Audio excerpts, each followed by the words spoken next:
Ladies and gentlemen, I'm going to call this meeting to order. Representative Zimmerman, would you lead us in the Pledge of Allegiance?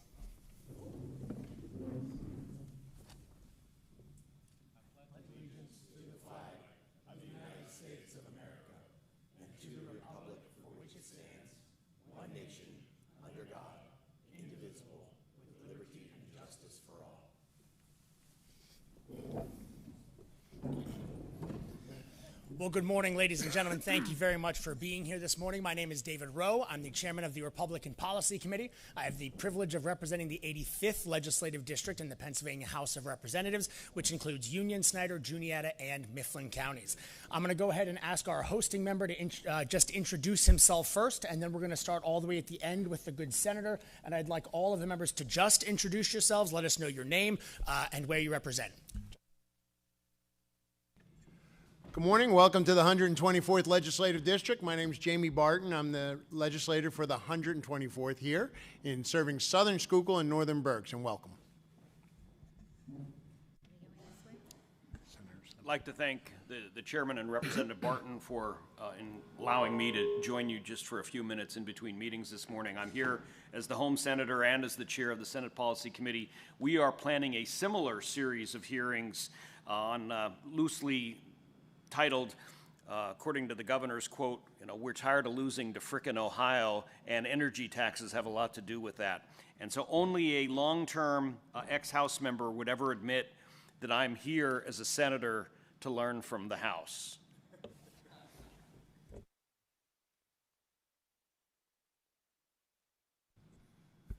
Hi, Representative Joanne Stair from the 107th, Western Schuylkill County, and Southern Northumberland County. Good morning, everyone. State Representative Robert Ledbetter, representing the 109th District, just over the hill, encompassing of all of beautiful Columbia County. Representative Eric Wheatneck, representing the 5th Legislative District, Berks County. Representative Barb Gleim, the 199th District, in Northwest Cumberland County. Representative Eric Nelson, Westmoreland County. Good morning, Dane Watrow, 116th District, representing parts of Schuylkill County and Luzerne County. Dave Zimmerman, representing Northeast Lancaster County and Southern Berks. Good morning, I'm Tim Twardzik, representing the 123rd District, beautiful Schuylkill County, home of anthracite coal that fueled the Industrial Revolution and powered 2 world wars. Representative Mike Stender from the 108th District, northern Northumberland County, and then all of Montour County. Thank you. Thank you very much. I also want to mention we do have our Vice Chair of the Policy Committee, Representative Kristen Marcel from Bucks County. She is online with us today. We also might have some other members that hop on and hop off. It is a busy week, so we're going to have some folks joining us.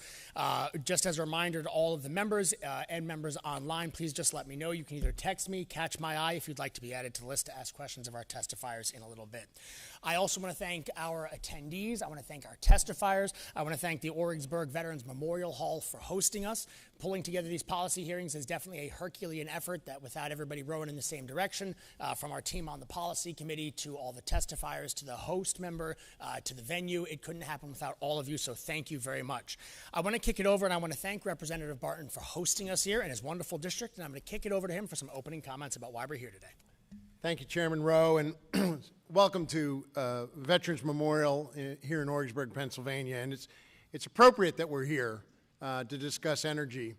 Veterans Memorial, this facility that we're in right now was built in the 1950s in honor of our veterans and the energy they put forth to not just our community, but our United States of America and this Commonwealth. And I played a lot of basketball here growing up. There was a lot of energy. Pastor Doug and I were talking about that just before the meeting, and it's appropriate that we're here to discuss energy.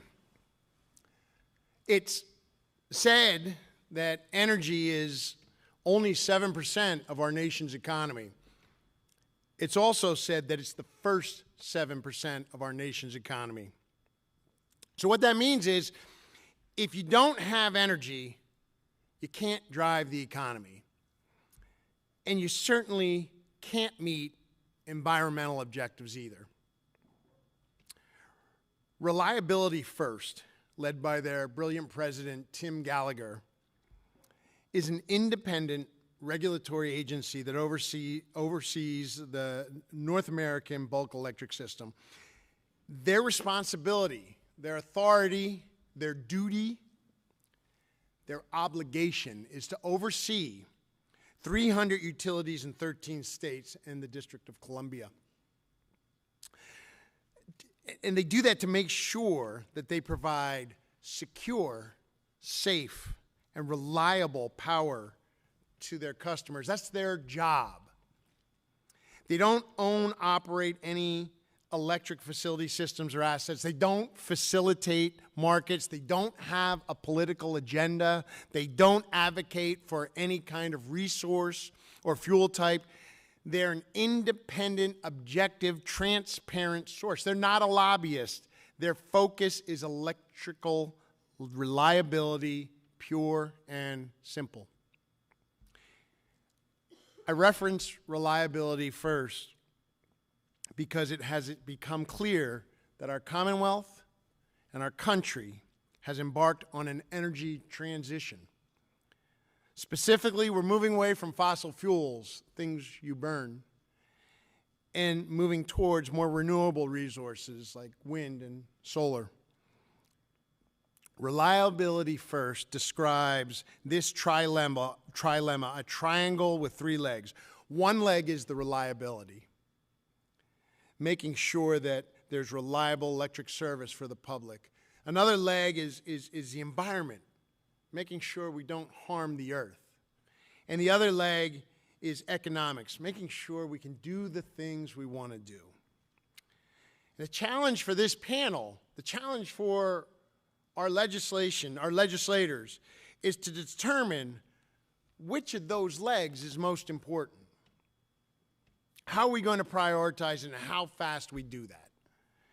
We also have to understand the trade-offs. If you emphasize one leg, what happens to the other two? Because three legs of energy triangle are mutually dependent. And if we do something to one leg, it's going to impact the other two. So we need to understand what the trade-offs and be willing to accept them. Right now, there's a heavy emphasis on the environmental leg. And that means that reliability and the economic piece, the price portion of that triangle, are in jeopardy. Governor Shapiro is pushing for RGGI, the Regional Green Gas Initiative, PACER, the Pennsylvania Climate Emissions Reduction, which places the environment well above the reliability and the price of electricity. We hear a catchphrase called environmental justice a lot. I'd like to introduce another phrase to everybody, and it's called energy poverty. Today, I'm very grateful for our four stakeholders from our community to discuss the negative impact of not balancing the environment, reliability, and price, and discuss energy. And I'm looking forward to that. Thank you, Chairman. Thank you very much, Representative Barton. Senator Argyle, anything you'd like to add for the good of the order as our counterpart? Wonderful. Thank you very much, Senator Argyle, for being here. Representative Nelson is our Deputy Chair of Energy Policy. I'm going to kick it over to him. Thank you, Mr. Chair, and thank you, Senator, for your attendance today. You know, as we tackle energy policy in Pennsylvania, it's important for all of us to realize this is a bicameral opportunity. And I really look at energy as an opportunity because there's bipartisan agreement in an all-of-the-above benefit for Pennsylvania. But we also have to recognize that, unfortunately, certain energy policies that have been enacted either through executive order or just are being promoted are having a negative effect on our state. And I was talking with one of our testifiers beforehand, and he asked me, what is PACER behind us? And I thought it was a fantastic question because one of the things that we're confronting in Pennsylvania are these new words, new acronyms, but the same common theme of restricting energy and creating an unreliable environment. So behind us, we see RGGI at the top, the Regional Greenhouse Gas Initiative, which was signed in order by Governor Wolf. And since Governor Wolf's signing, Pennsylvania has experienced 11 major either energy project cancellations or premature generator closings. And that has reduced the PJM grid's available energy to sell, which yesterday we were in a hearing in Westmoreland County, and we were able to listen to business owners talk about the impact and the skyrocketing prices. When we look at PACER, which is the Pennsylvania Climate Emission Reduction Program, newly created and promoted just yesterday by Governor Wolf. And then we look at PRESS, which is the Reliability Energy Sustainability Standard. Again, bureaucratic layering and putting the finger on the scale. And so I appreciate all of our colleagues from across the state as we work together to ensure reliability for energy investment and a competitive Pennsylvania economy. Because it truly was that Pennsylvania competition which reduced Pennsylvania's energy emissions and put us exceeding the Paris Climate Accords, not through government policy, but free market competition and innovation. And so I really look forward to hearing and learning from the testifiers today. And our goal is to take this information back with us through Harrisburg. We have another hearing next week. The chairman is coordinated, and really get to tackle in a way that is grassroots, from the foundation up, which is how Pennsylvania needs to win in our energy economy. Thank you, Mr. Chair. Thank you, Representative Nelson. Throughout American history, Pennsylvania has been an industry leader in the field of energy. We're the second largest natural gas producing state in the country. We have the ability to generate power to make the United States an energy independent and net energy exporter for the next generation, if not more. On average, Pennsylvania families are already spending $3,100 a year on the utility bills, and over 80% of Pennsylvanians have self-identified that their utility bills have only increased over the last year. Unfortunately, with the governor's proposals, whether they're RGGI, PACER, PRESS, whatever the acronym is, the end result for all of those will simply be higher utility costs. And that's a thing that the people of Pennsylvania simply shouldn't have to carry as a burden any longer. When we talk to senior citizens across the Commonwealth, people who make up a huge portion of the demographics of this state, and they tell us that they have to make that very difficult decision about choosing between their medication or their heat bill. And when we're dealing with the type of temperatures we had over the last couple of weeks, that's a decision that nobody in the wealthiest country in the world with the greatest natural resources in the world should ever have to make as a decision. The governor talked about in Pittsburgh his new plan, his lightning plan, and he mentioned Benjamin Franklin, claiming credit, saying this is the type of thing that would make Benjamin Franklin proud. But let's be honest, if Benjamin Franklin was alive today, he wouldn't be able to do the things he did 300 years ago because he'd still be waiting on a permit. Benjamin Franklin would have gone to Florida. He would have gone to North Carolina, because that is the type of innovation that we are missing out on in Pennsylvania. So I appreciate the governor mentioning Benjamin Franklin, because it points to a time when the regulatory environment didn't exist to the point that it does today, and innovation and growth wasn't stifled. There's a reason Pennsylvania has lost a congressional seat every decade during the census for the last 100 years. There's a reason people are giving up and leaving the state. And making sure that we can provide affordable, reliable energy for the industries in Pennsylvania, for the job creators. We held a hearing yesterday, hearing from the employers, the job creators, the industry leaders who are spending hundreds of thousands of dollars meeting the new costs of the energy demands in Pennsylvania. And that's hundreds of thousands of dollars that's not going to innovation or job creation or new investment. And that is why people are leaving Pennsylvania.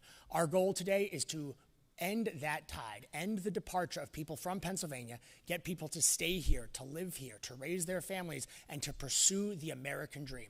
And that starts with making Pennsylvania an affordable place to live, work, start a family, and that starts with making sure that energy is affordable and reliable. So what I want to do is I want to thank our testifiers for being here today, and I'm going to go ahead and introduce you all. I want to thank Mr. Robert Carl for being here. Robert Carl is the president and CEO of the Schuylkill Chamber of Commerce. I was on a chamber call this morning with the Greater Susquehanna Valley Chamber for their Government Affairs Committee, and it was great to see so many job creators that I know there, so I'm excited to meet you here, Mr. Carl. We also have Keith Mosser, who's the chairman and CEO of Sturman Mosser, who I hope you'll tell us about your business and your history a little bit, because from the bio that you have here, it sounds like you truly are living the American dream. I want to thank President Clayton Buck, who is the president and CEO of R2, among many other hats that he wears. And then I also want to thank Pastor Doug Cresswell, who is the senior pastor at Faith Church. And we were talking a little bit beforehand. I'm the pianist at my church. My sister works for a church, so I know that a lot of work goes into running those entities. So thank you very much for your work. Gentlemen, we're going to give you all 3 to 5 minutes for your testimony. Obviously, we'd love to hear from you, but we want to also make sure we have time for some questions and answers. So 3 to 5 minutes, and then after everybody's done, we'll go to Q&A. So we're going to start things off. Mr. Carl, you're up. Good morning, Chairman Rowe and the honorable members of the Pennsylvania House Republican Policy Committee. My name is Robert Carl, and I am the president and CEO of the Schuylkill Chamber of Commerce. The Schuylkill Chamber of Commerce represents 770 businesses and nonprofit members in the greater Schuylkill County region, but with members from many Pennsylvania counties and in the Commonwealth of Pennsylvania. We represent employers of all sizes, crossing all industry sectors, and include members involved in all aspects of energy industries, and those procuring energy every day for their industries and businesses. We are proud to have been recognized as the 2022 and 2024 Chamber of the Year by the Pennsylvania Association of Chamber Professionals, known as PACP, a testament to our chamber staff, members, and board of directors' leadership in supporting our members through advocacy, education, member relations, infrastructure enhancement, and in partnership and collaboration with the Schuylkill Economic Development Corporation, known as SEDCO, who has successfully recruited 50 Fortune 500 companies to Schuylkill County. Pennsylvania and Schuylkill County has long been a cornerstone of the nation's energy. Schuylkill County was literally the energy home of the Industrial Revolution due to its rich mineral asset of anthracite coal. Even today, anthracite coal is a major exporter, with a recent Republican Herald article highlighting how the Reading, Blue Mountain, and Northern Railroad carried more than 1 million tons of anthracite coal in 2024. The railroad's outlook and critical importance to economic growth and vitality is supported by its servicing coal, petrochemicals, and other consumer product services, including America's oldest brewery, DG Yuengling & Son.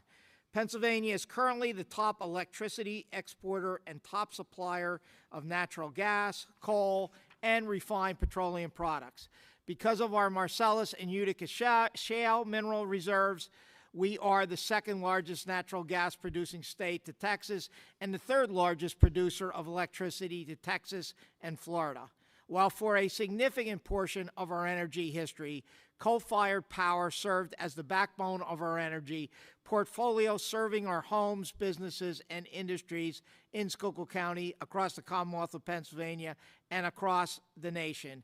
In recent years, the energy portfolio has shifted in percentage related to market forces, environmental regulations, and alternative fuel sources, and directly related to the resources of Marcellus and Utica shale, creating the emergence of natural gas as the leading provider. The current portfolio is natural gas, 59%, followed by nuclear, 31.9%, coal, 5.4%, renewables, 3.3%, and others at 0.4%. Of importance in this conversation is that through the reallocation of energy and the shift to natural gas, the Pennsylvania power sector has reduced its CO2 emissions by 46% from 2005 until 2020, far outpacing other sectors in emission reduction, such as transportation and industrial. Now comes the discussion regarding the importance of the Pennsylvania being the home to the PJM interconnection, the organization responsible for managing the energy grid and ensuring reliability of power supply across the region that includes 13 states and the District of Columbia, serving over 65 million people. As the Regional Transmission Organization, RTO, PJM is directly responsible for coordinating the generation and transmission of electricity, ensuring that supply consistently meets demand across this designated footprint. In fact, PJM operates the world's largest competitive wholesale electricity market, where energy producers and consumers buy and sell electricity at market-based rates. PJM is also responsible for grid reliability, affordability, and sustainability for millions of households and businesses, and is charged with ensuring the stability of electricity generation versus consumption in a real-time manner. In 2023, PJM published an important report called Energy Transition in PJM, Resource Requirements, Replacements, and Risks, which predicts a resource adequacy shortfall due to the potential timing mismatch between resource retirements, load growth, and new generation. In short, the retirement of long-term thermal generation resources, long time a backbone of the energy sector, is outpacing the integration of new generation capacity. In fact, this problem is already being felt locally, with the PJM telling our economic development organizations, such as SEDCO, that new economic development of industry, businesses, and including Fortune 500 companies, like those that are already located here, that development must be delayed due to a lack of immediate electricity procurement. This is further being stressed by the significant advancement of artificial intelligence and data centers related to same, which require significant energy support for advancement. These uncertainties affect economic vitality and place into jeopardy manufacturing plants, data centers, healthcare facilities, and other infrastructure critical to our region and Pennsylvania's future. Clearly, these questions and concerns make the state less attractive for new investment, particularly for energy-intensive industries that rely on reliable and affordable energy. For those already located here in Pennsylvania and in Schuylkill County, higher electricity prices driven by supply shortages would raise operating costs for businesses across many sectors, forcing them to either pass these costs onto their consumers or attempt to absorb them, likely reducing investments in their workplaces and workforces. Needless to say, the same impact would be crushing to Pennsylvania residents faced with higher utility bills and possible power-related outages in their daily lives. This would shift consumer spending, as energy procurement is a basic necessity of daily living, not discretionary in any way. That background brings us to the issue at hand and the former proposal by then Governor Wolf of entering into the Regional Greenhouse Gas Initiative, a multi-state cap-and-trade program that imposes a carbon tax on power generators, resulting in a new economy-wide energy tax. And that would directly increase electric bills for Pennsylvania taxpayers as power generating facilities pass on RGGI allowances. RGGI would further threaten grid reliability by forcing more early retirements of hydrocarbon power plants and stifling the production of new facilities, which already now is naturally being threatened. While proponents of RGGI argue its importance to climate change, Pennsylvania's success in achieving emission reductions while increasing energy production and shifting energy allocation of resources through previously mentioned market shifts is clearly occurring without RGGI. As the second largest producer of natural gas and a leading power exporter, Pennsylvania holds a critical competitive edge in energy production and security. Cap-and-trade schemes like RGGI seriously jeopardize this advantage, undermining businesses already addressing significant emission reductions and that provide stable jobs, affordable electricity, and abundant, secure energy supplies. In short, we do not need to incur the projected 30% Pennsylvania electric bill increases, jeopardizing Pennsylvania businesses and residents already in the Commonwealth and stifling any potential economic growth for those considering Pennsylvania. Consumer polling indicates the new energy taxes are grossly unpopular with businesses and residents, showing that energy affordability is a higher consumer priority for them than combating climate change. And that's a percentage of 68% to 32%. 53% of the population outright oppose RGGI. 75% would oppose it if utility costs would rise, which they would. And 71% state opposition to the governor's creation of new energy taxes without the state legislator's consent. Interesting, only 4% state willingness to pay more for green energy projects. The Independent Fiscal Office indicates that Pennsylvania has reduced carbon emissions while expanding power generations with CO2 emissions, again, decreasing again by 10.8% just between the period of 2022 to 2023, the most significant decrease since the 1990s. Now, looking at the PJM between 2018 and 2022, Pennsylvania dropped 9 million, 9 million metric tons of emissions, while New York dropped 1 and New Jersey dropped 5.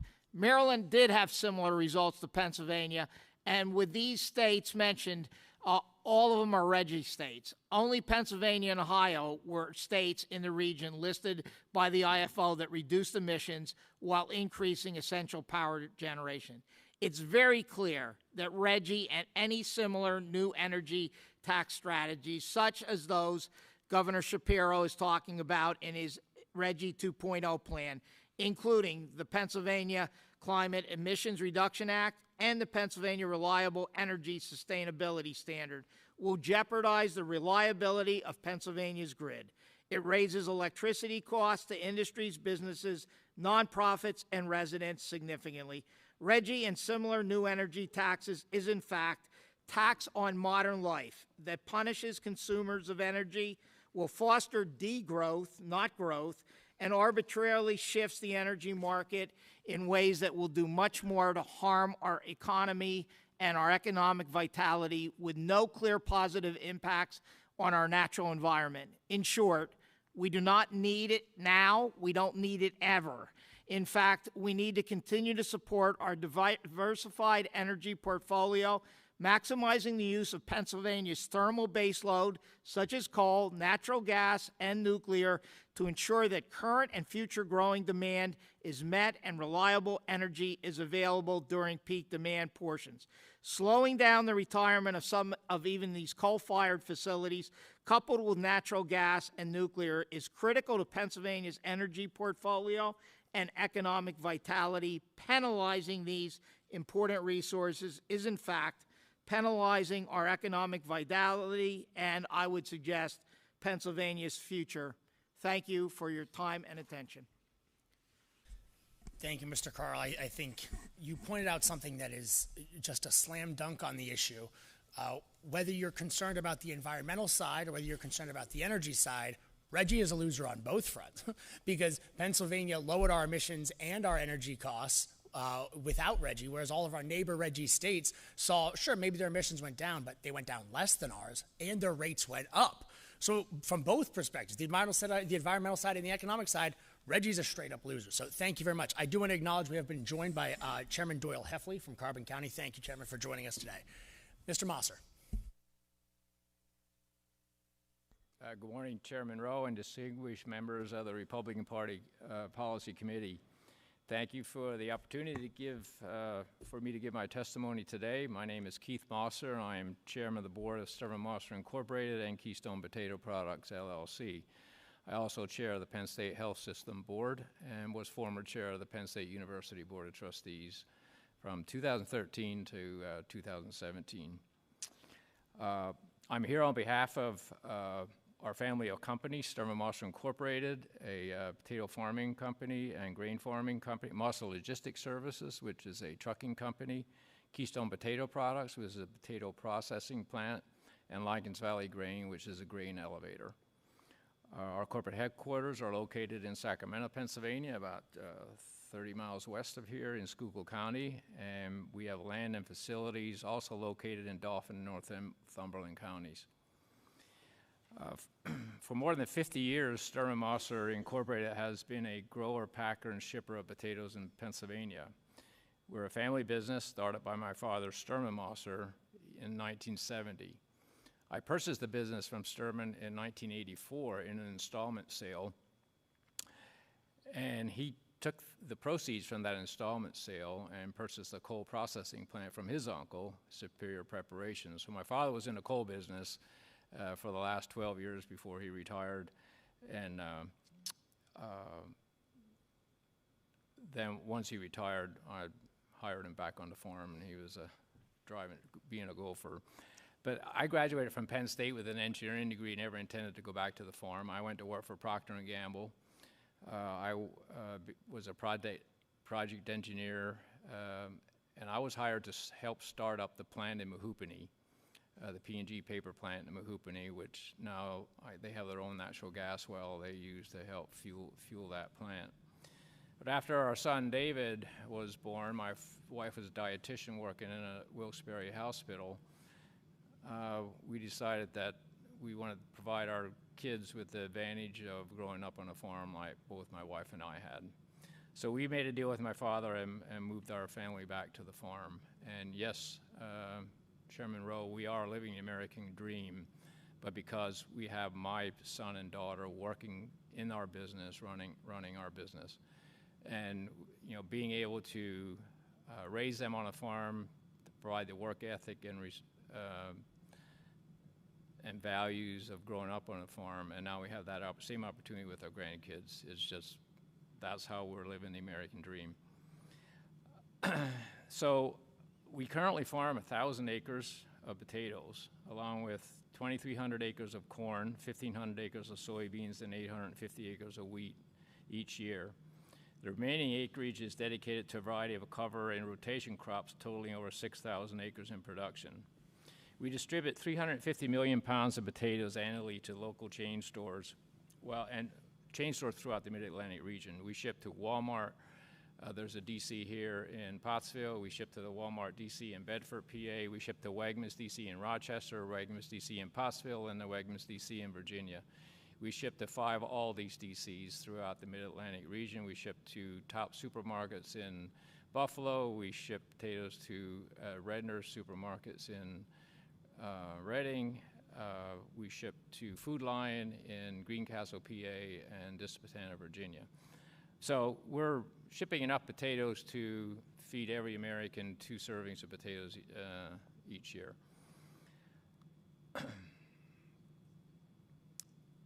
So our farming, packing, distribution, and processing operations are supported by a team of 450 employees who live in Schuylkill and the surrounding counties. So how is energy impacting our business? So we use diesel fuel in our tractors. I know John Deere is experimenting with electric vehicles, but changing batteries on the field on a combine isn't very practical. We have over 50 forklifts that are electric. We have electric charging stations, and we change the batteries there. So we're dependent on diesel fuel. Natural gas, I follow natural gas. We hedge natural gas to hedge our fertilizer prices. Nitrogen, we use a lot of nitrogen in our crops, and nitrogen price is a function of natural gas pricing. We do, most of our packaging is plastic bags, and plastic bags are, the price of plastic is dependent on the price of petroleum. So, and then we built a potato processing plant because not all the potatoes that we end up growing and buying are suitable for the chain stores. So we built a processing plant adjacent to the CES landfill in Higgins, on top, up by 81, to process the potatoes that aren't suitable for the supermarket chain stores. We built that processing plant at that location adjacent to the landfill, so we made a deal with CES Landfill to use their landfill gas to fuel an 800 horsepower boiler so that we could generate steam to dry the potatoes, peel the potatoes, and process them into potato flakes and flour, which we sell to Mrs. T's Pierogies. We're Martin's famous bakery in Chambersburg's largest supplier of potato flour for their potato bread and buns. We use electricity to run our refrigeration, so our potatoes are, to store potatoes year-round, you need to have refrigeration. So we have large storages that are all refrigerated, so we use electricity for refrigeration. All our packing machines and processing equipment are run with electricity. So we tried to hedge our, Representative Barton talked about energy poverty. Back in 2010, we tried to hedge some of our electrical bets by putting in a 5-acre solar farm. So we did that back in the early days when there was some grant money, but we still invested, we got 25% grant money, and we still invested $3 million to put a 1.1 megawatt solar farm in. The renewable energy, the solar renewable energy credits, SREC credits, were valued at $300 when we installed it, and by the time we got it up and running, they were worth $30. So the payout that was supposed to be in 5 years ended up being 30 years. And so it's still not paid off. So, having invested that capital, we could have been more productive doing it in other ways. However, because of this and because of having that solar farm, we got Walmart's Vendor of the Year award because they score you on sustainability, they score you on quality and service. But of all the vendors, I'm talking Kellogg's and all their food vendors, Sturm & Mosser got Walmart's Vendor of the Year award because of a solar farm. So was that worth $4 million? Maybe. Still a long payout. So if Pennsylvania's electrical costs are higher in relationship to our neighboring states, we don't have a way to pass it on to our consumers.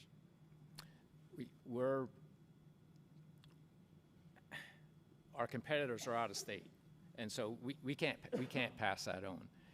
If electrical costs are higher to dry our grain and to process, we can't here in Pennsylvania, we can't pass it on. So at the ditto Bob Carl's remarks here, and that if we make costs higher for Pennsylvania, it's just going to drive business away from us, and we're going to have, if we're not competitive, we reduce the amount of employees we have, and we're going to bring out-of-state food into our supermarkets. So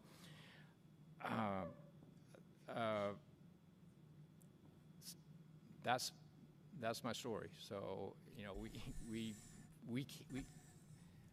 the President Trump's ability to lower energy costs is going to help us all around. But if we're going to, in this state, going to offset that by taxing and going through these green programs, it's just going to make us less competitive. So thank you for your time. Thank you, Mr. Mosser. Mr. Bubeck. Thank you, Chairman. Thank you, honorable members. Good morning, all. My name is Clayton Buck, and I am the President and Chief Executive Officer of Rowe Associates. We are a civil engineering and consulting firm located here in Pennsylvania, and we provide engineering and construction services to the industrial, commercial, institutional, public, and government clients across Pennsylvania. And I am proud to lead over 300 employee owners that serve the needs of our clientele in Pennsylvania and beyond. As a quick background on Rowe and energy in the Commonwealth, Rowe works for upstream oil and gas industry, and we've assisted in the permitting of thousands of natural gas wells within the Commonwealth. We've also assisted in the design of thousands of miles of midstream projects, and we work on the downstream utilities for both natural gas and electric. We've worked with several of our coal mining partners within the Commonwealth also. So we have a breadth of experience in carbon-based fuels market, but we also have a huge experience in the renewables market. Rowe was listed by Solar Magazine as one of the top 200 solar contractors in the United States. We've designed and built over 70% of the floating solar currently online in North America. And we've also designed and built the 2 largest battery energy storage systems that are currently in use in the PJM distribution system. And we're recognized as one of the top designers of renewable natural gas facilities within the United States. So we strongly believe, as Representative Nelson does, in all of the above mentality when it comes to energy in the United States, and especially here in the Commonwealth. So today I'm here in front of you to really speak on behalf of our clientele who are facing increased costs and restrictions due to the burgeoning needs of our electrical utilities, many of whom are also our clients. So with electric demand soaring through decarbonization efforts, through electric vehicles, artificial intelligence, and data centers, Pennsylvania's electrical generation and transmission infrastructure is under technical and cost pressures. These pressures manifest in increased costs to our customers, which ultimately transfer onto Pennsylvania's residents through higher costs for goods and services. So with the retirement of our traditional thermal generation such as coal, Pennsylvania is at a time of energy transition, requiring new generation from natural gas, from renewables, and from nuclear that will need to come online at an extremely challenging pace, especially due to our permitting climate here within the Commonwealth. So if you watch the recent PJM capacity auctions and have been as stunned as I am, along with the subsequent rate caps negotiated by our governor, these only highlight the cost challenges that Pennsylvania residents will face in the coming years. PJM itself has predicted a generational shortfall in the near term, with increasing costs driving further energy affordability away from our clients' needs. So we talked a little bit about costs, but beyond costs, energy availability and reliability concerns are starting to manifest. One of our clients recently had to invest in their own renewable and natural gas generation to allow for the expansion and growth of their food processing facility. The energy availability to that factory expansion was years away, and with the utility understandably concerned about their own situation because of their need to be able to come to supply energy for the more challenge of the sustainable growth within their transmission and distribution region. So we see Pennsylvania's we want to see Pennsylvania's businesses and communities thrive, growing and expanding to serve not only Pennsylvania, but our global partners. Pennsylvania has always provided energy and productivity beyond our state's footprint, and the cost and reliability risks to our electric generation jeopardize our role and may deter development within the Commonwealth and our communities.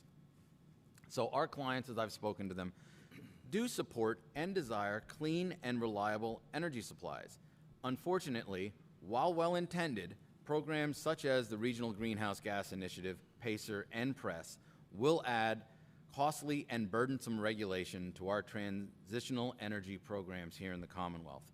These costs will further decrease reliability through generational retirements, deter investments in new generation, and increase the operational costs of the current generation assets that are currently online. And these costs will be passed on to clients and communities, reducing the Commonwealth's competitiveness and further drive inflationary costs. Finally, understanding that regulating this complex market, like the electrical generation and transmission grid, is a challenging risk, requiring balance and moderation to meet both short-term and long-term goals. As Pennsylvania adjusts to the new reality of increasing demand and declining generation capacity, we believe that now is not the time to introduce further challenges like RGGI, PACER, and PRESS. As Pennsylvania's policymakers and elected officials help lead our energy growth and transition, we ask that you consider the cost and reliability impacts of new regulations and hopefully agree with our customers that stabilizing the current energy market is key goal to Pennsylvania's energy future. So thank you very much for the opportunity to speak and address the committee today. I welcome the chance to collaborate with you on our collective energy future and answer any questions from the committee. Thank you very much, Mr. Bubeck. Pastor Criswell. Thank you very much. I'm extremely grateful for the invitation to attend the Policy Committee hearing today, and thank you for your time. Thank you to Representative Barton and the committee and Chairman for that invitation. Jamie and I have been friends for decades, and I appreciate that. In discussing the hearing with Representative Barton, I think I bring a little bit different perspective while these gentlemen are talking. I'm thinking, what am I doing here? But my perspective is different because I won't overwhelm you with statistics and information like that, because that's not really what I do. But I think I have some hands-on, kind of boots on the ground types of view for you. First, may I share the background for this testimony. 25 years ago, I became the pastor of Faith Church on Route 61, right next to Rutter's. And we teach a belief in Jesus Christ and simple, basic, very normal Christian, nothing over the top kind of approach. And in doing so, we believe that everybody is a minister. And I say that to get to this point. We find our ministry area based on the skills and abilities that we have that are God-given to us. And as a result of that type of teaching, we have an attendance of about 300 people per week. And we have over 40 active ministries in the community. And the concept is that I'm not the minister, we're all ministers. Everybody has that skill. How does that fit? I'm not sure what the belief levels are here, and I'm not going to preach to anybody today. That's not my purpose. But I believe that God wants us to help our neighbor. And 25 years ago, I gave up a career in development and housing and things like that to try to build God's kingdom. And I wouldn't change anything that I've experienced over those 25 years. These ministries are designed to help hurting people. From cancer care to loss of life, addiction, recovery, everything you can think of. In fact, early in our ministry, my wife and I would drive in the afternoons just to kind of get away from everything, and we'd think about who's hurting out there that we can help. And then we would come up and present the idea to our church team, and somebody would find it in themselves that, hey, I'm interested in that. And then we would develop a ministry. What does that look like? For example, the people that run our cancer care ministry have all lost loved ones to cancer. They understand how that feels. So if you're facing that and you're in the church family, we can say, hey, I have common ground with you, and that's therein the purpose.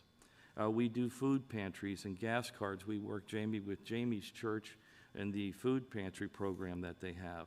We help with job search, promoting businesses, visitation, nursing homes, yard cleanup. And this week we're finishing a program that was developed for carbon monoxide detectors to be in people's homes, and we go out and do that. And all of this is for free. The point is, we see the needs firsthand. It's the people's finances. And then the big part of that, as I see it, and we do things like, you're struggling and you've been struggling, and we're helping you, and we're helping direct you, and maybe even in a job search type of situation is what we do. But the numbers don't lie. And for most of us here, the energy costs are important, especially when you're looking at the big numbers that these gentlemen are facing. I mean, there's lots of commas in there, and I don't see that necessarily. But what I do see is people making decisions on whether they're going to eat or pay their bills.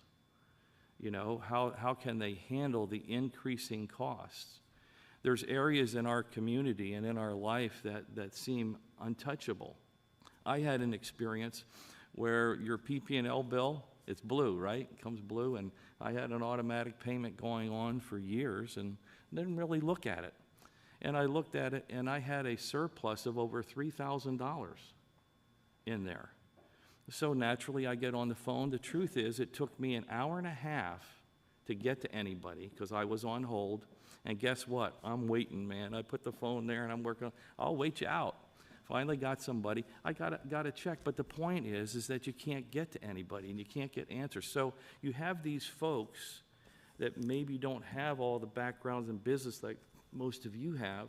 They're stuck. They don't know what to do. And I've had this habit, and my wife will go around and she won't have any cash in her pocket. She has her credit cards, and I can't do that. And I don't know how you are. I have to have some cash in my pocket. But if somebody comes up to me and they don't have any food, I'm going to give them money. And I'm talking about small amounts here, but I think it's so important, and you're right on line realizing that this is major. When you have to decide, and how would you be if you have to decide whether you're going to put food on the table for your family? Probably, if you're like most of us, we would feed our children and not maybe feed ourselves, or put gas in the car so I can get to work. I've had people that lose their jobs because they can't afford the fuel to get to work. And so imagine being face to face with people like that are in tears. They don't know what to do. They are stuck. They're stuck. And so we have to do everything we can to support the programs that are going to keep these costs down. How can it be the richest country in the world have people suffering and living in poverty? How can it be in the richest country in the world, the veterans who gave us all the benefits that we enjoy every day, you don't think twice about somebody coming and kidnapping you. We just don't do that. How can it be that those folks are suffering? And I'm telling you, they're suffering. How can it be in the richest country in the world that addiction can run crazy? I see it. I live it. I work with people every day that face that. And it's an ongoing battle. You have people that are in recovery, and it's every day a battle and a fight. The last thing they need to be concerned about is whether they can pay their PP&L bill, or whether they can afford to put a couple of dollars of gas in their car to get to work. I can't go pick my kids up. It's a terrible situation. It's out of control. You got little organizations and churches like mine that are trying to make a dent and some kind of impact in people's lives, and it's almost unbearable. I reached a point, I just had knee replacement surgery a couple of weeks ago, and it was rough, and I'm 69, and I'm thinking, okay, you know what? You did your thing, you're 25 years in the church, you got a nice church going, just kind of passed the baton a little bit, but God got a hold of me and said, there's a lot of work to do. And I got so encouraged by President Trump and his tenacity. And then Jamie calls, and you guys, what you're trying to do, this is what it needs. This is what it takes. It takes people to get up and say, we're tired of this. We're not doing it anymore. It doesn't make any sense. And listen, I have nothing against solar. I think it's great. If it can work, that's great. But you can't stop what works already, where our resources are already here, where we're prepared and can do it. You do them both. Try to figure it out. But don't say you have to do this and you have to do that. And it's extremely frustrating to me from my point of view to see it, because I don't really see a light at the end of the tunnel. And I'd like to see that. So I so much appreciate the initiatives, the things you're talking about and thinking, and I yield the balance of my time back to Bob Carl. Thank you very much, Pastor. All right, we're going to turn it over to the members for some questions. Gentlemen, members may ask you questions directly. They might ask the panel at large. You're welcome to answer. You're not obligated to answer. Not everybody has to answer everything, but we're here to learn from you. We're going to start off. I do want to mention we have been joined by Representative Brenda Pugh from Luzerne County. She is online. Representative Nelson. Thank you, Mr. Chair, and fantastic testimony across the board. And I will start that first question with Mr. Carl. Really, it's just a short confirmation in your testimony, and I just wanted to make sure that I clearly understood. So the Economic Development Corporation in your county, SEDCO, had a meeting with our nation's energy coordinator, 12 states and the nation's capital, and PJM shared with your development corporation that development must be delayed due to the lack of immediate electricity procurement. Is that accurate? It's my understanding, I was not in that meeting, but I understand that to be accurate. They were so concerned that obviously they've had numerous discussions with PPL, who we know is the distribution network, but the bigger problem is PJM. And I think that I tried to highlight why I believe that is the case. We have become so obsessed with fossil fuels and trying to believe that decreasing them is the only way to make the world a better place.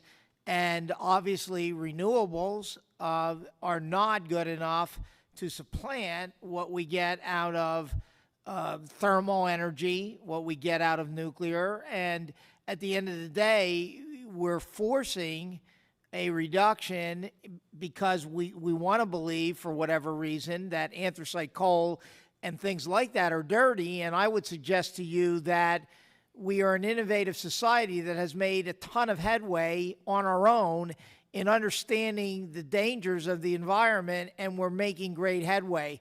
And only people that don't want to look at the whole picture, how we have to provide energy for all of our businesses and all of our households, and try to force a square peg into a round hole to get to a desired result, is going to be catastrophic. And yes, to answer it directly, the PJM meeting, because we are getting a ton of requests, because a lot of our development in Schuylkill County is along the 81 corridor, and we're blessed by the connection of PA Route 61, which ties I-81 to I-78, which is just over our county border to the south.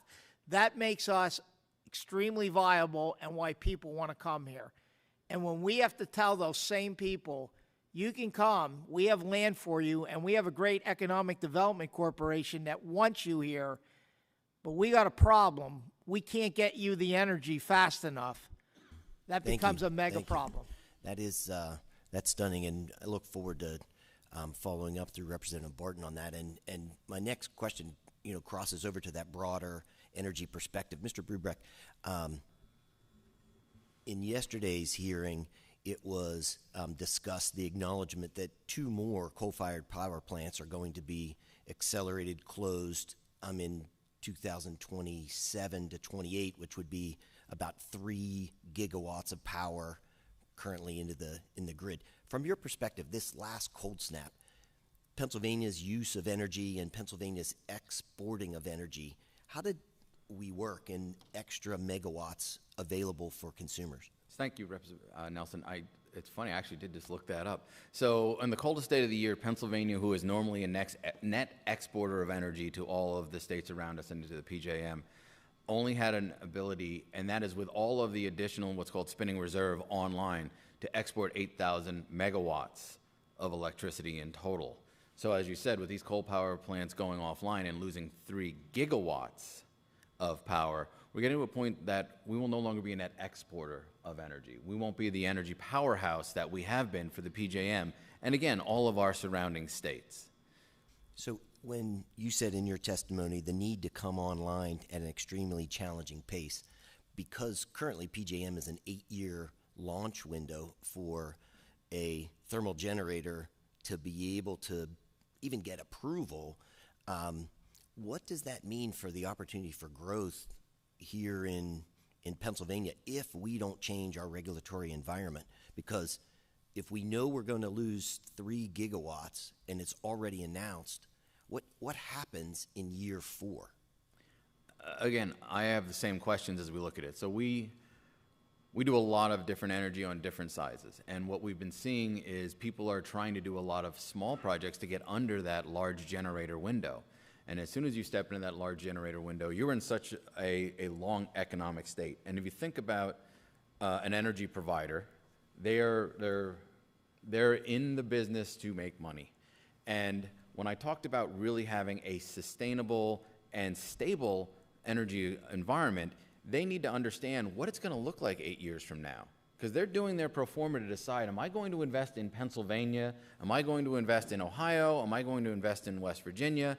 And if I put all of this effort in to be able to build this facility 8 years from now, am I all of a sudden going to have a new regulation that is going to take that pro forma and spin it way out of portion? And now this facility is no longer even viable to be built. And we just lost 8 years. So it is quite It takes planning and it takes a lot of effort by these companies to decide what are we going to do to supply what we believe will be the market in the future. And all of them, again, if you go back to the PJM capacity auctions that just happened and saw the increases in prices, all of them realize that we are going to have quite a demand on our generation that we're going to start getting paid for now because we know it's coming and there's not enough electricity out there.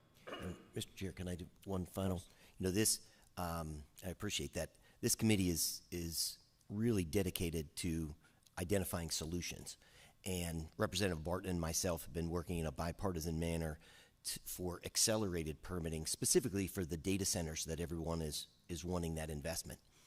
Is it possible with the technology today to be able to anticipate what those emissions would be of a behind-the-meter 400, 600, or a 1.2 and allow your engineers to commit to lower standards for accelerated construction, to be able to bring new energy in and bridge that gap? You know, are we able to do better if you're allowed to innovate and engineer unrestricted?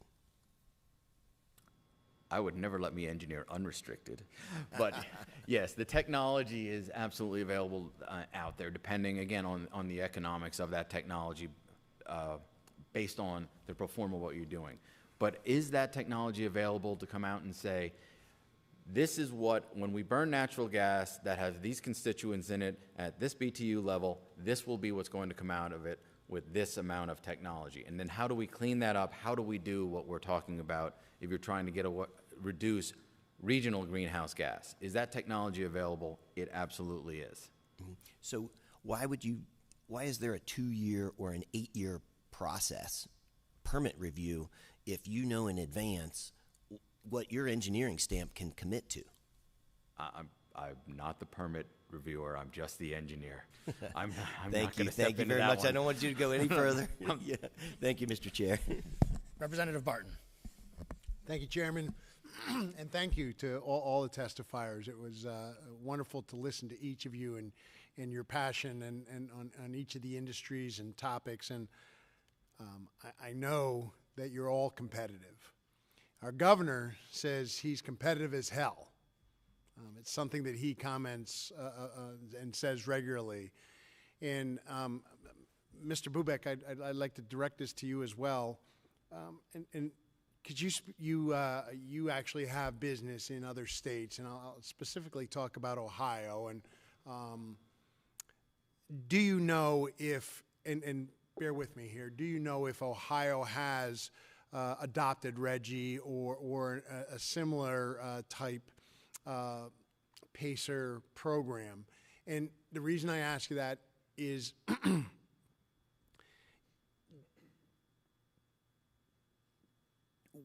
what is Ohio doing compared to what Pennsylvania is doing from a competition standpoint as it relates to jobs, as it means to business moving, as it relates to welcoming new business into their state? Can you share that? Absolutely. Thank you, Representative Barton. We do have 2 offices in Ohio. We have an office in the Akron-Canton area and an office in this St. Clairsville area, and we've worked there pretty extensively.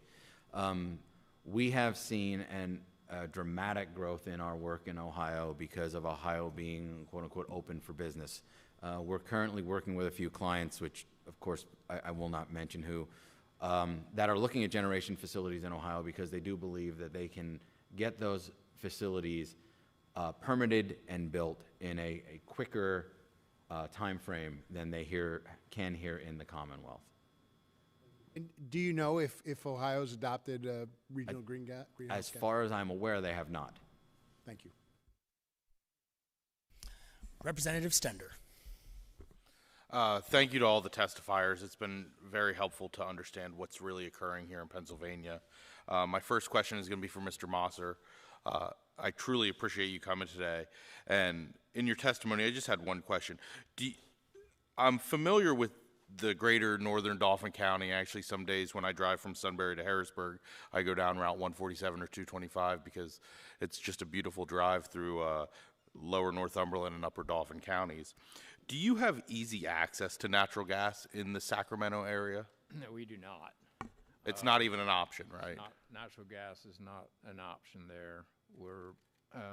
We are working with UGI, so there's BP Energy and UGI formed a company that is, they converted all the landfill gas up in Scranton at the landfill in Scranton, and now they built a plant in for the CES landfill here in Schuylkill County. So we still have access to all the methane gas that we need for our plant, but our contract expires in 2035. So we're pursuing with UGI, we contracted with them to develop a proposal for a line to go from our K Energy's conversion plant down to our plant so we can convert to natural gas. And what's interesting here is the landfill gas that we take from the landfill, we don't get any funny money for it, no REC credits, but Archaea does. There's these renewable, the RIN credits, that Archaea gets for converting the landfill gas to natural gas. So the gas that we're paying $1 to $2 per million BTUs to CES, it's worth 30 to them. So we're trying to work with them to buy the balance of our contract and use that to offset so we can build the infrastructure to get the natural gas into Keystone Potato Products. So, but that's the only plant that we have access to natural gas. If we had access to natural gas in Elizabethville, we have a grain elevator, Lycans Valley Grain in Elizabethville, that we use liquid propane to dry all the grain that we need there. And we use probably 5 trailer loads of liquid propane a season. So if we had natural gas there, we could really reduce our costs of, it would reduce the total energy consumption by having access to natural gas at that facility. Now, Wenger Feed Mills, right on the Dauphin Schuylkill County line, has natural gas available there. So there is a natural gas line that comes through the middle of the valley, but they want millions of dollars to connect to our facilities. Thank you. That's what, I think it's important that we highlight that, in rural Pennsylvania and specifically for our agriculture community, you're not able to stay as competitive because of, diesel fuel generators. I think, a few years ago when natural disasters struck some other areas, in the United States, we saw the problem with if you're relying on diesel fuel or diesel fired generators, that can become a problem. And, I think it's important as a state legislature that we're looking at ways, to make our businesses more competitive, especially in rural Pennsylvania. And I think, my experience is natural gas is one of those opportunities that we should be focusing on. So I really appreciate your viewpoint. My other question is for Mr. Bubeck. I know we got to talk a little bit beforehand, and I'm familiar with your company, and it's in my area, in my district. One of the projects that was recent in my area, was a project that really talked about creating jobs in central PA. It ultimately didn't come to fruition, and one of the issues that they ran into was after about 13, 14, 15 months of the project being announced and then ultimately them terminating any more interest in the project, their concern was that they had applied for some permitting, and after 12 months, they had not heard any words of whether or not those permits would even be approved. Is that something that you're seeing pretty regularly in Pennsylvania? And ultimately, would you say that really deters some investment in, I'll say central Pennsylvania, but I guess Pennsylvania as a whole? Thank you, Representative Snyder. I have seen our Department of Environmental Protection is trying very hard to speed up the permitting process. They just put together a new fast-tracked permitting process where they are trying to hire third-party consultants to come in and actually assist in them, and they're working through those issues right now. I think it's going a little slower than they originally anticipated, but any new program is going to have some bumps, and I do believe the department's working on that. With the permitting question, right now, Pennsylvania is, or does have a competitiveness problem because of our permitting timelines. We very common have national, international businesses come in that are looking for pad-ready sites that Bob can understand with SEDCO. And often when they find out what the permitting timeline is, they come back to the, well, I can go here and I can be rolling product out the door before I can get my permit to even put a shovel in the ground in Pennsylvania. And Pennsylvania is where they want to be. Our location in the nation as the Keystone State, we do still have a great energy ability. Our cost for energy is still at a very competitive rate, and we have a great workforce here. But again, they struggle with the fact that we're not going to be able to get our facility moving in the amount of time that we can. And as I mentioned earlier, speed to market is extremely important for nearly all of the clients on the private side that we work with. So we do absolutely see an issue. The department is trying to speed that up, and I applaud them for that. That is a huge opportunity, but we aren't there yet. I appreciate it. That's all the questions I have. Thank you. Thank you. Representative Ledbetter. Thank you, Mr. Chairman. Gentlemen, thank you for your testimonies this morning. When we talk about how these programs like Reggie and Pacer and Pass have been just detrimental to the Commonwealth, what strikes me is how unique each of your scopes are. We have community outreach and ministry, we have an engineering background, surveying, planning, commercial agriculture and production, small business, local business advocacy. And yet, you all seem to have arrived on a consensus. And I think that's reflective of how these programs also affect all of our constituents across the Commonwealth. Whether you're a fixed income senior, if you're a retiree, a veteran, a hardworking family, these programs impact all of us. I think of how it would impact my family. My parents both worked very hard growing up. We certainly didn't have a lot of money. I remember enjoying eating a lot of delicious but affordable food. But if suddenly my parents were mandated to boil rice and potatoes with bottled water or use antique porcelain pots to get the job done, something that shouldn't cost a lot would suddenly become problematic. So, very simple yes or no, I'm going to direct to each of you. If Reggie, Pacer, Pass, whatever new program the governor comes up with, were to be eliminated today, simple yes or no, despite how diverse the scopes each of you testified from today, would you anticipate any negative impact within your area of expertise? Mr. Carl. No negative impact. Mr. Masser. No negative impact. Mr. Buback. No, sir. Mr. Cresswell. No. Rising utility costs, that's the monthly power bill. Rolling outages, that doesn't discriminate on how cheap or expensive your house is. This is going to impact Pennsylvania, and it is going to impact all of us. We need to reject Reggie today. Thank you, Mr. Chairman. Thank you. Representative Zimmerman.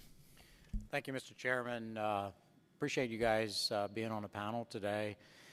So all business needs a certain amount of certainty in order to, do budgets, to plan, to decide what they need in the way of hiring people.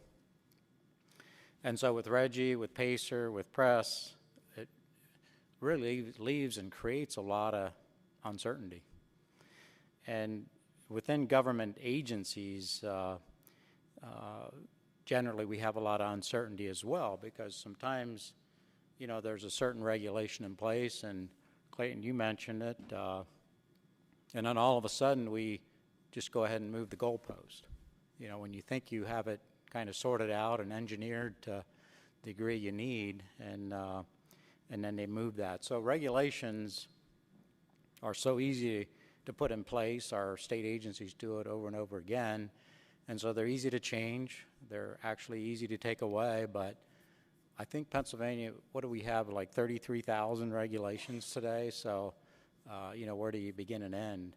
with law that, all of us get involved in implementing, it goes through the House and the Senate and the governor signs it, much harder to change, much harder to take away.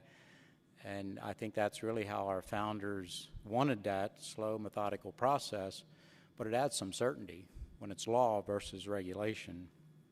So kind of my question to all of you is, as legislators, what's the best thing we could do for, whether, Keith, it's your business, or Robert, all those businesses you work with, or as an engineering firm, or as a pastor that probably have a number of businesses within your church. It's a large church. So what is it that we as legislators could do that would make and have the greatest impact? What is it that you might say to our governor that he could do to make the biggest difference? So I'll just leave you guys with that if there's any comments. Take a shot at that. So there's a company from France wanting to come to the U.S. to make French fried potatoes and fried in duck fat. It's a unique product. They have the marketing all set up. So they're looking at Pennsylvania or Wisconsin. And so in 1952, Pennsylvania was the second largest potato producing state in the country, next to New York. And to bring that back, this company uses varieties that we can grow in the East. Now, the Pacific Northwest got opened up with potatoes, growing russet potatoes, because of federally funded irrigation projects. But round varieties that we grow in the East is what this company's using to make this product. And so they're looking at locating here in Pennsylvania. They're looking at, it's 300 employees, but it opens a market up for Pennsylvania potato growers that is unprecedented. If they go to Wisconsin, that cuts us out. So if they can build this facility, it's a 300,000 square foot facility, and if we can cut the regulations to the fact that they can get speed of operation up quicker than Wisconsin, then we'll get the business. So I mean, you're on the track there. If we can get the, if we can follow the lead of the federal government here in Pennsylvania and streamline regulations, and I mean, building these pads, this NRCS, getting the E&S planning done for this just takes years. I looked at that truck stop here in Schuylkill County. It just took years to get that built and so if we can streamline those regulations and eliminate this stuff that taxes us unfairly in this state and makes our cost of production higher, that's what I see we can do. Yeah, so it's important that we get some good policy in place that encourages business to come to Pennsylvania. So good point. Yeah, I appreciate the question. I would just add, it's pretty common sense. I mean, I think the facts evolving out of the Reggie discussion are crystal clear.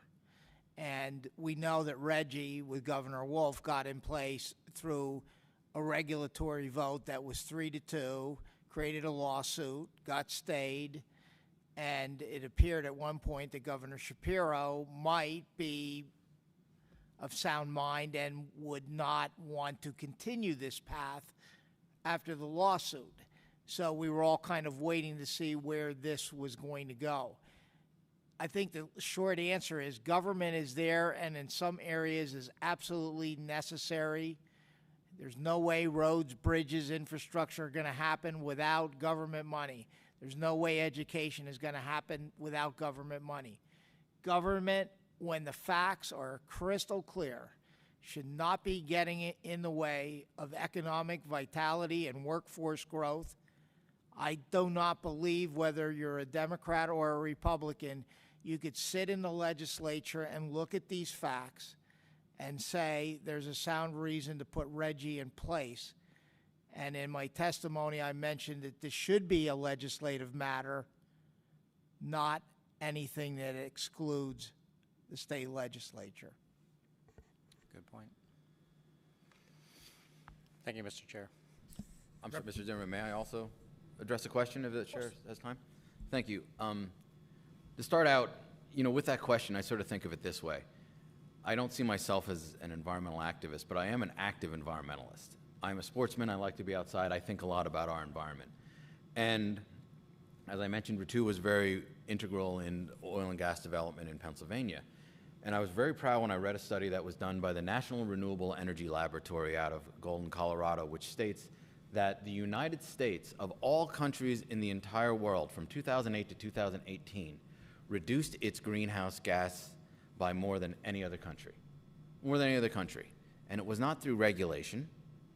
It was through actually capitalism. As they looked at natural gas, as we were developing it here in Pennsylvania, became a cheaper fuel to create electricity. Because if you know where greenhouse gases come from, there's three main sources: electrical, generation, transportation, and then industrial. So we've done an amazing job here in the United States reducing our greenhouse gases, again, through capitalism and understanding what makes the most economic sense in Pennsylvania for the country. Thinking that through and going back, because as we drive down electric costs, as we bring more generation on, the next place that we create the most greenhouse gases is through transportation. Electrify more vehicles. How would you do that? Make sure electricity is cheaper, because then when someone goes home and plugs in their car, compared to paying what was Rutter's today, $3.50 a gallon, they're filling up their car for much less. So again, it's not a regulation that says I want to get an electric vehicle. It's cheaper for me to own and operate this vehicle instead of having to put gasoline in it. Again, reducing our greenhouse gas efficiency through actually economic development and through thinking about how it really matters in the overall economy. That's active environmentalism right there. So I hope that was a help in the way you asked your question. Representative Twardzik. Thank you, Mr. Chairman. Thank you to our panelists. Very educational, and I like the passion and the interest you have in your communities. Mr. Carl, the 775 businesses that you represent, how are they being affected by a Reggie, a PACER program?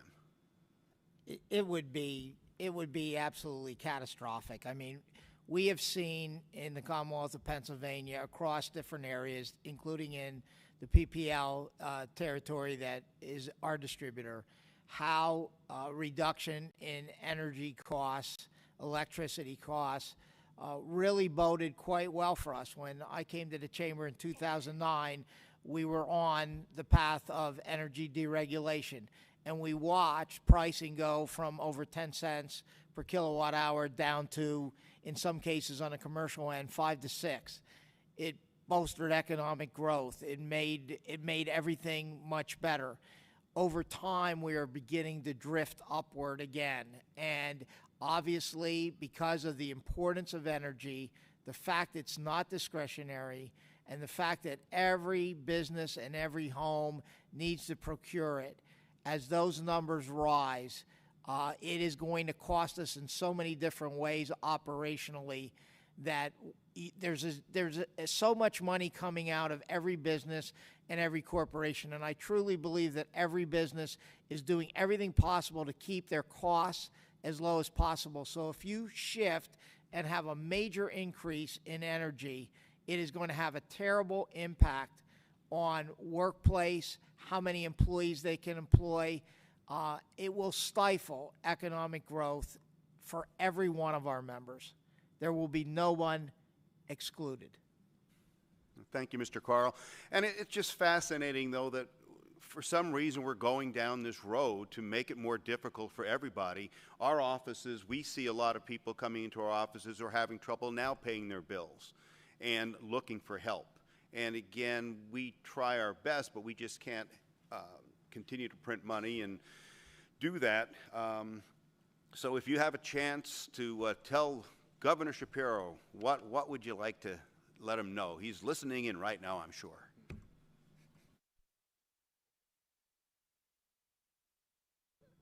I would answer that, not now, not ever. Thank you, Mr. Chairman.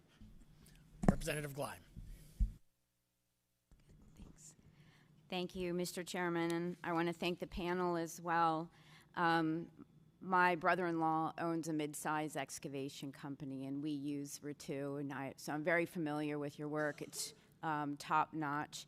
And of course, my husband is a full-time farmer, and it is a small business, right, that is going to be impacted by these decisions.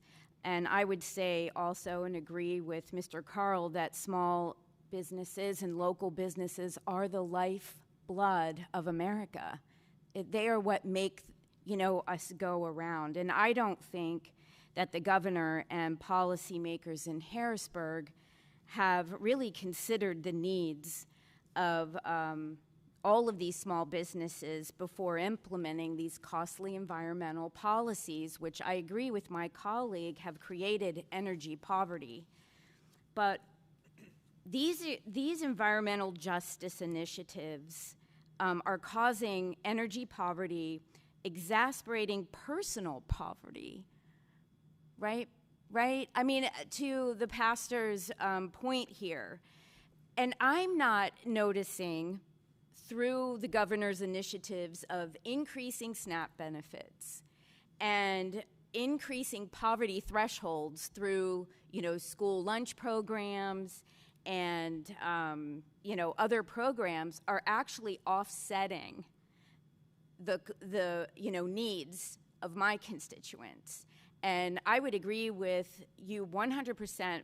I get calls from my pastors in my district all the time saying that they have actually drained all of their extra funds through their churches helping people right now. And I truly believe that this initiative, these environmental justice initiatives, are actually creating greater poverty in our state. And so I would just like to say, what do you think about that? Thank you for the question. I would totally agree with you in that the situation is dire. We don't think we may drive to a different gas station because we heard it's a couple of cents less, and we absorb it. We just do. Folks can't. One of the things that we have found I want to share, and I'm not sure what you folks might be able to do, is that there's a lot of county groups that are in support of lots of different things for food and different things for folks, but it's not coordinated. In fact, we're developing, as we speak, a program that kind of gets the groups to work together because nobody knows what's available. They don't know what's out there, what they're able to get, but I would agree with you totally. Thank you for that. And I agree that if we would just stop these harmful initiatives that we're doing right now and actually used all the energy available to us, that would lower prices, and then more people could actually afford what they need in our state. So thank you. Representative Weeknecht.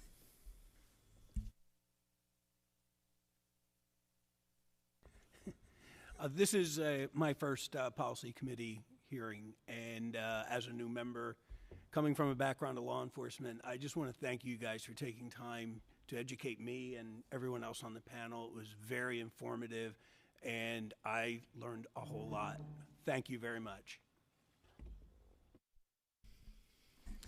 Anyone else? Going once, going twice. Yes, Representative Stair. Hi, again, I want to thank you for joining us today. Sitting on the Health Committee as well as the Aging Committee, I thank you, Pastor Cresswell, for all you do, for your community. And you're right. I think what we need to look at is not what Reggie has in it, but what it doesn't have it in, and it's common sense. Living the American dream has now become, am I able to pay my electric bill or my heating bill and still be able to afford my family? I think it's ridiculous that we even have to sit here and discuss some of these things. I am not anti-solar. I am not anti-electric cars. I am not anti-anything. But common sense needs to come back to order to our state because our young families, our elderly, we are all struggling. They are forced to make decisions between food, heat, medication, and in the wonderful United States of America, we should not have to live like this. And policies like this here are just so detrimental to our communities. Thank you for all you do. Thank you. Representative Twardzik. Thank you, Chairman. Just wanted to make a quick comment that, we're supposed to be good stewards of our resources. And as a state of Pennsylvania, we have under our feet, natural gas and anthracite, bituminous coal, and we have such mass ability to do good that we should not squander that opportunity. And again, these programs will do that. I don't understand why we go down that road. So I really appreciate you coming here and giving us your input. And, you all work hard. You provide great jobs for the community. You take care of the community. And we just want to stay out of your way. So please keep up the good work. And thank you for coming. Thank you very much. I have a question for all of you guys. Pennsylvania, obviously the birthplace of this country, the birthplace of American freedom. There's so much potential here, whether it's manufacturing, whether it's energy, whether it's just somebody who wants a beautiful place to raise their family, whether you're a sportsman, whether you're an inventor. Pennsylvania is ripe with opportunity, but there are so many hurdles, whether it's the regulatory environment, the permitting environment, the cost of living here, energy being a big part of that. My question to all of you is, as our job is to represent our constituents, each of us got about 65,000 constituents, our job is to represent their best interests. And the best interest of every Pennsylvanian should be to have the ability to pursue their American dream without government getting in the way. So I'd like to ask each one of you guys in 25 words or less, what does the American dream mean to you guys, and is it still alive and well in Pennsylvania? Can somebody still, for your example, Mr. Mosser, can somebody still do what you have done? Build a business from the ground up, create a legacy for their children and their grandchildren. So to all of you, what does the American dream mean coming from each of your individual backgrounds? Obviously, from business and engineering and entrepreneurship and ministry. What does the American dream mean to the people that you interact with on a daily basis?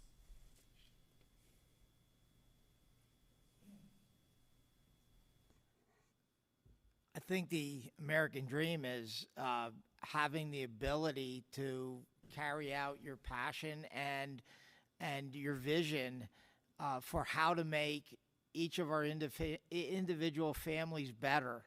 And I believe that here in Schuylkill County and across the Commonwealth, we're really blessed with talented people that we just need to get situations like this, get government out of the way where it shouldn't be, and focusing on things that can make all of our lives better. I do not think this is very complicated at all. It's really about common sense. It's about practicality and letting people who have worked their lives to make things better, let that entrepreneurial spirit flow, because we have a lot of entrepreneurs and smart people. I think Pennsylvania is very blessed. Let's not get in the way, but we appreciate your leadership of calling out where government is getting in the way, and we really need to do a better job with that. Well, I would echo that. And as an entrepreneur, that if the election in November had gone a different way, I would be very pessimistic. But looking at the direction that the country is heading at this time, I'm optimistic that the American dream still can survive, that entrepreneurs will have a lot of excitement, and there will be more young folks being able to be attracted to entrepreneurism and to be able to build their own companies or their own future. Like, my American dream has been accomplished being able to have my kids come in and take over our business. I took it over from my father. It was a $2 million business. My kids have gone to a $250 million business. And being able to work with them to be able to do that, that is the American dream. And I still think that is possible. And the results in November make me optimistic even more so. Thank you, Representative. I don't want to get soapboxy here, but I actually believe the American dream changes every year, and that's part of what it is. Because as your father to you to your kids, every year we got to change, and that American dream is still here. And part of that is all of us, all of you specifically, helping those entrepreneurs be able to visualize and really take that dream to the next step. Long time ago, represented Cressona Borough Authority as their sewer authority engineer, and a gentleman and his wife wanted to open up a garage. Just a simple garage, change oil, do mechanics work. And he really was struggling with the regulations because he's a mechanic. He doesn't understand the E&S and the planning and zoning, and he had people helping him, but that timing to him was just driving him insane. And the authority was the last place he had to get his last permit. And it's a garage, so we were going to make him put in a grease trap, to make sure if any oil spilled, it didn't come to the sewer authority. And when he just heard that he had something else, he lost his mind and ran out of the room. And his wife sat there, head down, and said, "I'm so sorry." The next day I went out and I met with him at his place of work and said, "We're going to help you and get you through this so you can open your garage." And he has his American dream now. And I think that's what we do, and I think that's what your jobs is here, sitting and representing us, is help us to find a way to get to that American dream, whatever it is, and it changes for all of us. But that's what you do, and I thank you very much for having hearings like this and allowing us to bring the expertise that we have to you, who deals with different things every minute of every day. So thank you for the meeting, and that's my thoughts. Thank you for the question. I have two thoughts on that. One of the things that I've learned through my years, especially as a pastor, is my thinking changed from living a successful life.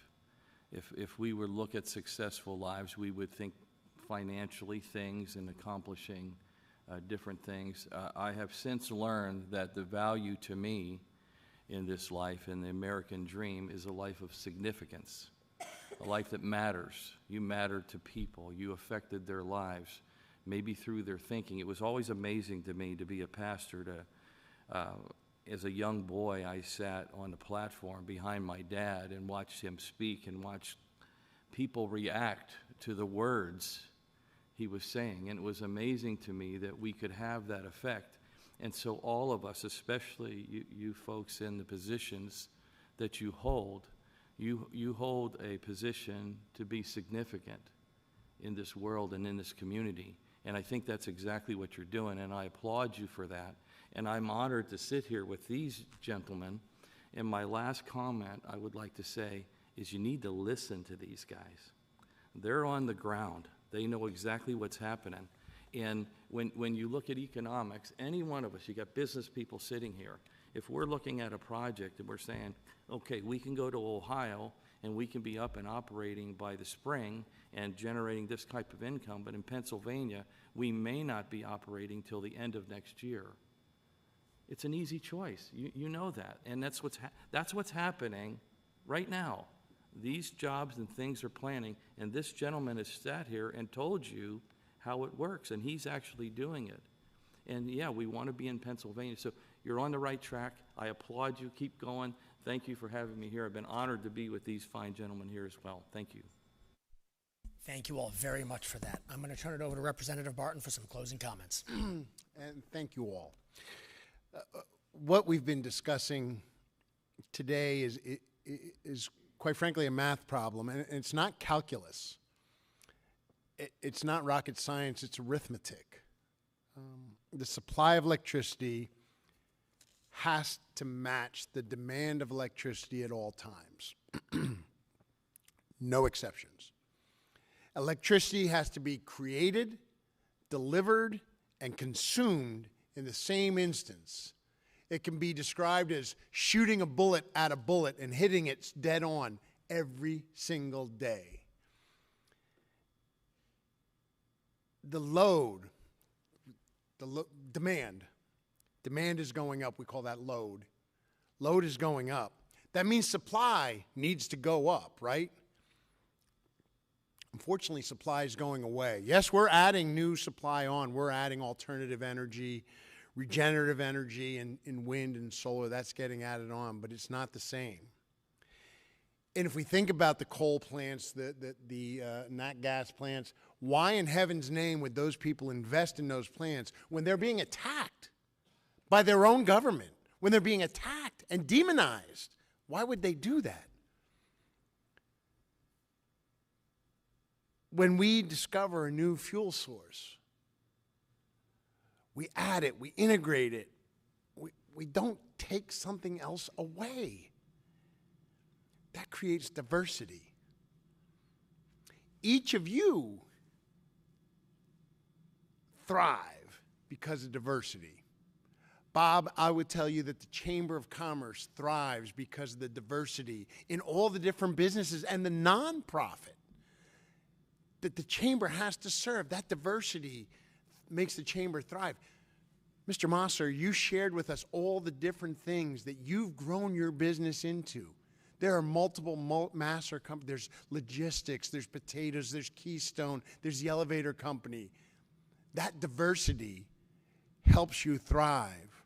Mr. Bubeck, you have shared with us your diversity in civil engineering, in industrial, commercial, and environmental. That diversity helps you thrive. And Pastor, you have talked to us about all the different ministries that we have at Faith Church. Wonderful ministries that help this community.